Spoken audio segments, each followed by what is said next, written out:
صلوات۔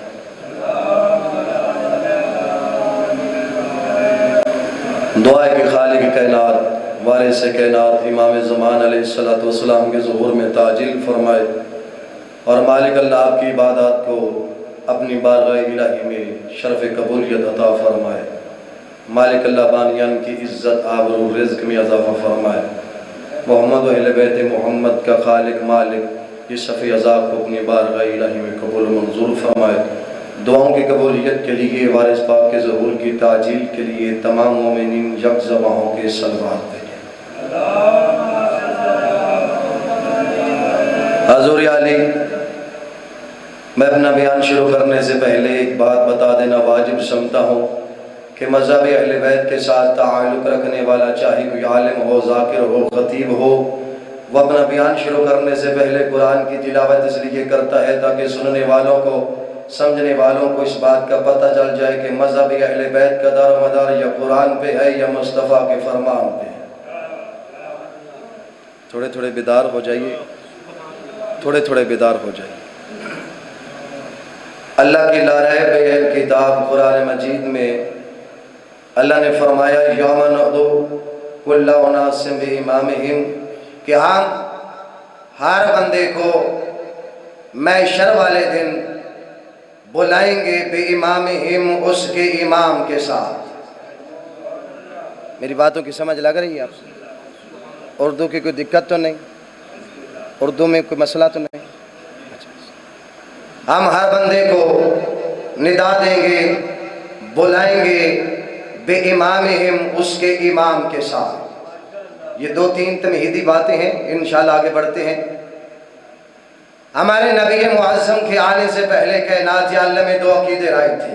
ایک عقیدہ تھا عیسائیوں کا، ایک عقیدہ تھا یہودیوں کا۔ عیسائی کہتے تھے کہ روز معاشر اللہ ہر بندے کو اٹھائے گا اس کی ماں کے نام کے ساتھ۔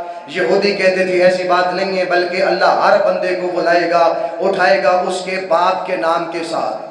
یہ نبی کے آنے سے پہلے دو عقیدے تھے، ایک عیسائیوں کا، ایک یہودیوں کا تھا۔ یہ دونوں کو دونوں باطل تھے، یہ ایک دوسرے کی ضد میں کہتے تھے۔ عیسائی کہتے تھے ماں کے ساتھ اٹھیں گے، یہودی کہتے تھے باپ کے نام سے اٹھیں گے۔ یہودی اس لیے کہتے تھے عیسائیوں کو کہ عیسائیوں جسے تم اپنا نبی مانتے ہو، امام مانتے ہو، پیشوا مانتے ہو، عیسیٰ اس کا باپ ہی نہیں۔ اللہ ہر بندے کو اٹھائے گا باپ کے نام کے ساتھ۔ جب تمہارے نبی کا باپ نہیں، تمہارا نبی نہیں اٹھے گا تو تم کیسے اٹھو گے؟ یہ ضد تھی ان کی، ضد تھی ایک دوسرے کے ساتھ۔ آگے سے عیسائی کہتے تھے ایسی بات نہیں ہے، اللہ باپ کے نام سے نہیں اٹھائے گا، بلکہ ہر بندے کو اللہ اٹھائے گا اس کی ماں کے نام کے ساتھ۔ کیوں کہ جسے ہم اپنا نبی مانتے ہیں عیسیٰ، اس کی ماں مریم ہے، مریم کے نام سے پکارا جائے گا، اٹھایا جائے گا۔ عزت ماں میرے بھائیوں، یہ دو عقیدے رائج تھے۔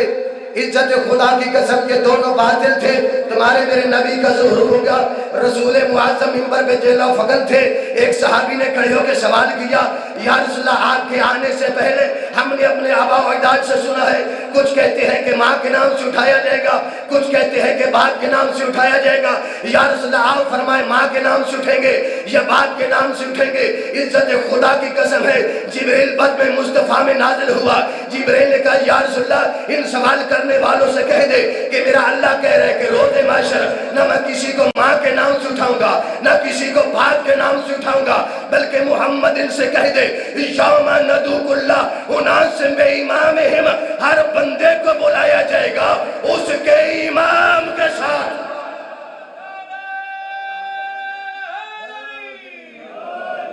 اس کے امام کے ساتھ ہر بندہ اٹھے گا اپنے اپنے امام کے ساتھ۔ کب اٹھے گا؟ میں زیادہ زحمت نہیں آپ کو دینا چاہتا، زیادہ تکلیف نہیں، تھوڑی سی توجہ کرو اور دو تین جملے سماعت فرماؤ۔ کب اٹھایا جائے گا؟ بولیں تو صحیح۔ محشر والے دن بابا، محشر والے دن اٹھایا جائے گا ہر بندے کو اپنے اپنے امام کے ساتھ۔ جو جس کا امام ہوگا وہ اس کے ساتھ ہوگا، جو جس کا امام اس کے ساتھ ہوگا وہ امام جیسا ہوگا، رعیت کا حال بھی ویسا ہوگا۔ یاد رکھیے گا اگر امام دنیا میں جنت کا مالک ہوگا، آخرت میں رعیت بھی جنت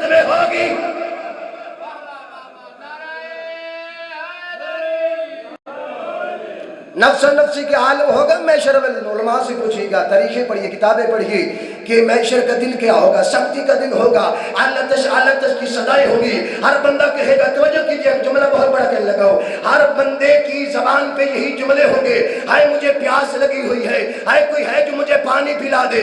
ایسا عالم ہوگا، باپ بیٹے کو نہیں پہچانے گا، بیٹا باپ کو نہیں پہچانے گا، ہر بندہ کہے گا ہائے مجھے پانی، ہائے مجھے پیاس کھا گئی۔ عزت خدا کی قسم اس عالم میں ہر بندہ بلایا جائے گا امام کے ساتھ۔ میں سید ہوں تمہیں نہیں کہتا اس کو امام بناؤ، اس کو امام بناؤ، مگر میں تمہیں مشورہ دیتا ہوں کہ اس دنیا میں رہتے ہوئے امام کسی ایسے کا بناؤ، محشر والے دن اگر تمہیں لگی ہو پیاس تم مانگو پانی، تمہارا امام اتنا باکمال ہو، تم مانگو پانی وہ تجھے کوثر عطا۔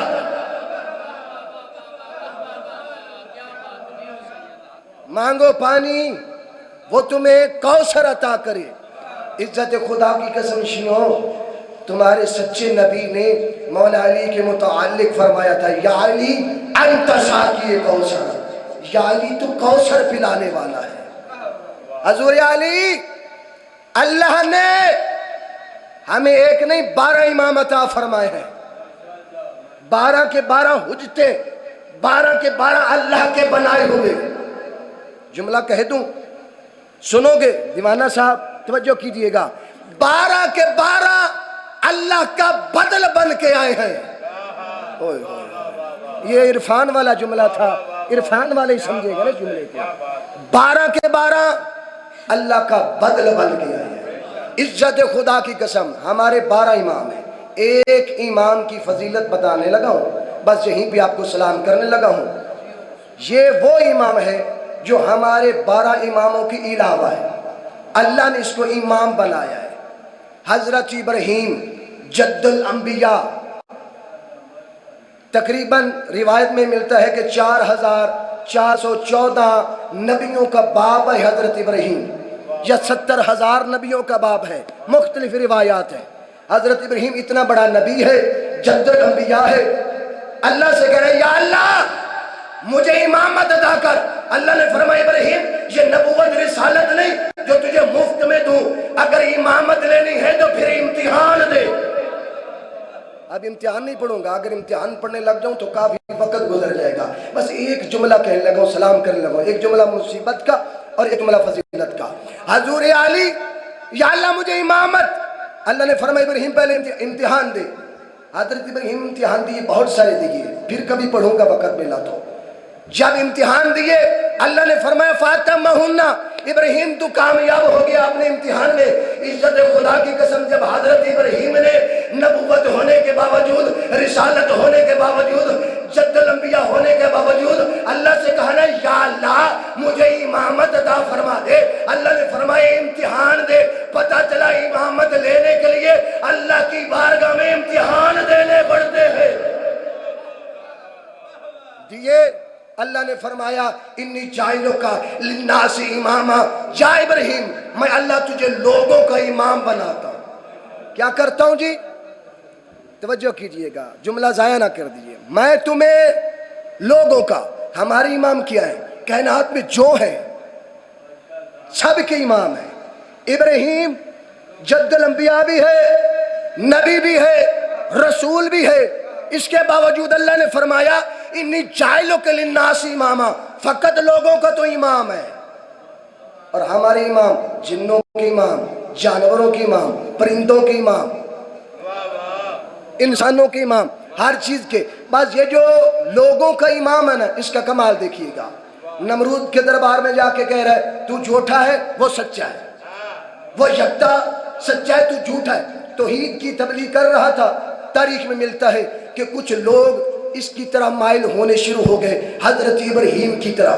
نمرود نے کہا اب میرا کیا بنے گا، میں تو جھوٹا خدا ہوں، میری خدائی ختم ہو جائے گی، کیا کروں؟ اس کے وزیر مشیروں نے مشورہ دیا کہ ایسے کر، یہ جو اللہ کا نمائندہ ہے نا اس کو عبرت ناک سزا دے، لوگوں کے سامنے سزا دے، لوگوں کے سامنے سزا ملے گی، تیرا روب باقی رہے گا۔ اس نے کہا جی ٹھیک ہے، کیا کروں؟ انہوں نے کہا اس کو آگ میں پھینکوا، آگ میں جلوا اس اللہ کے نمائندے کو، جب لوگوں کے سامنے آگ میں جلے گا تیرا روب بکے گا، تیری جھوٹی خدائی باقی رہے گی. خدا کی قسم روایت میں ملتا ہے 3 میل 7 میل یا 9 میل کے رقبے میں آگ جلوائی گئی. آگ کے اوپر ایک رسی لگائی گئی, رسی کے ساتھ جھولا, جھولے میں حضرت ابراہیم کو بٹھایا گیا. نمرود نے کہا کہ میں جا رہا ہوں اپنے مکان کی چھت پہ, توجہ ہے, میں جا رہا ہوں اپنے مکان کی چھت پہ, میں وہاں سے رومال کا اشارہ کروں گا, تم نے رسی کو کاٹنا ہے. لوگوں کے سامنے, مجمع کے سامنے حضرت ابراہیم کا جھولا جو ہے وہ آگ میں آئے گا, جل جائے گا, لوگ دیکھیں گے, لوگ ڈر جائیں گے, میری جھوٹی خدائی باقی رہے گی. عزت خدا قسم, آگ جل گئی, رسی لگ گئی, رسی کے ساتھ جھولا, جھولے میں اللہ کو نمائندہ نمرود چلتا ہوا اپنے مکان کی چھت پہ گیا. تاریخ شیعہ سنی میں یہی لکھا ہے کہ نمرود کی ایک بیٹی تھی جو مومنہ تھی, جو مومنہ تھی.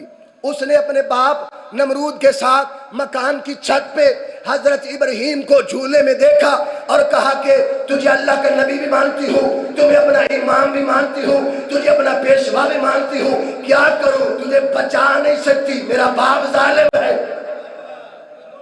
تجھے بچا نہیں سکتی, میرا باپ ظالم ہے. کہتی اچھا تجھے جو نبی مان لیا, تجھے جو امام مان لیا, تجھے جو پیشوا مان لیا, تجھے بچا نہیں سکتی, تیرے ساتھ مر تو سکتی ہوں, تیرے ساتھ مر تو سکتی ہوں. ادھر نمرود نے اوپر سے اشارہ کیا سپاہی کو کہ رسی کو کاٹ, اس نے رسی کو کاٹا. حضرت ابراہیم کے جھولے میں تھوڑی سی لرزش آئی, ادھر نمرود کی بیٹی نے بھی چھلانگ لگائی.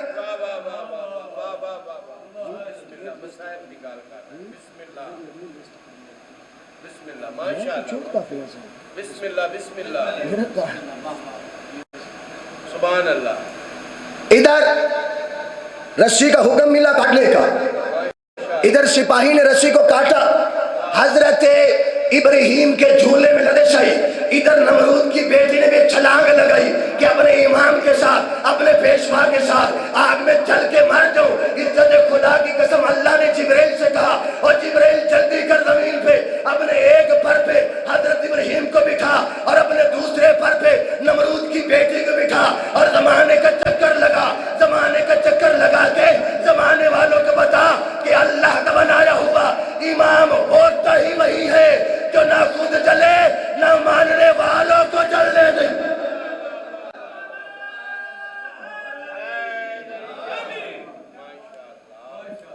بس عزاداروں, اسی ولایت کو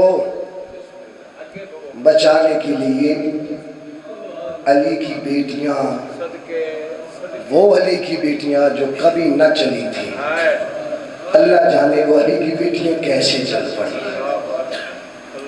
عزاداروں, جب علی کی بیٹی مدینے سے چلی ہے نا, عالمہ غیر معلمہ, جانتی تھی میرے بھائی کو مارنے والے بہت ہوں گے. دیوانہ صاحب, علی کی بیٹی نے بھائی کو بچانے کے لیے صدقے اٹھائے کہ جب میرے بھائی کو مارنے آئیں گے نا میں صدقے دوں گی, ہو سکتا ہے میرا بھائی بچ جائے. سوال کرو سیدزادہ, علی کی بیٹی نے کون سا صدقہ اٹھایا تھا؟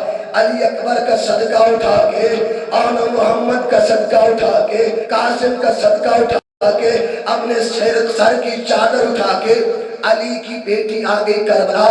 آ گیا 10 محرم کا دن, عزاداروں 9 لاکھ مارنے والا تھا, اکیلا تھا بطول کا بیٹا. عزاداروں ہر طرف سے یہی آواز تھی, مارو مارو. علی کی بیٹی نے کبھی اکبر کا صدقہ دیا, کبھی قاسم کا صدقہ دیا, کبھی اون محمد کا صدقہ دیا. عزادارہ نے مظلوم کربلا, علی کی بیٹی کے پاس صدقے ختم ہو گئے, آخری صدقہ تھا بی بی کے پاس, سر کی چادر بی بی نے وہ بھی دی. عزاداروں, بھائی نہ بچا.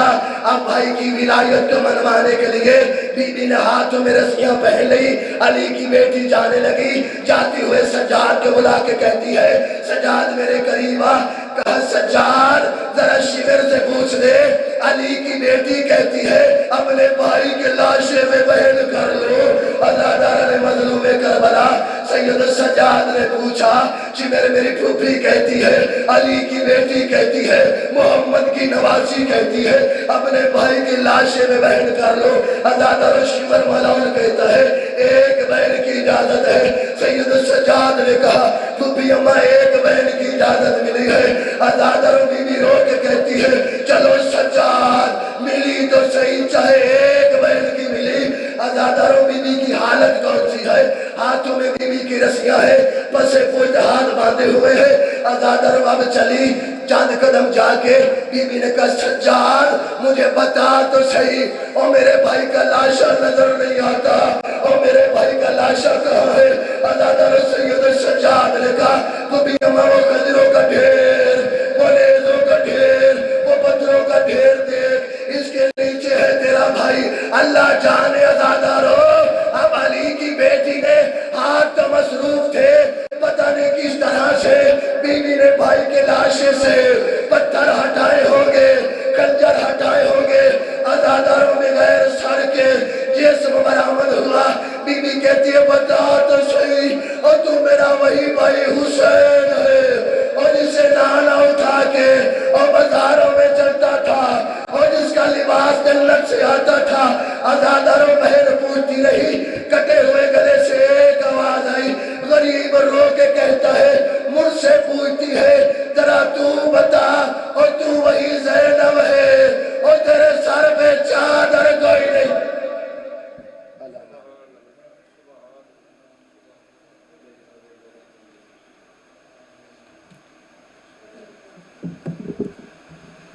گزارش ہے کہ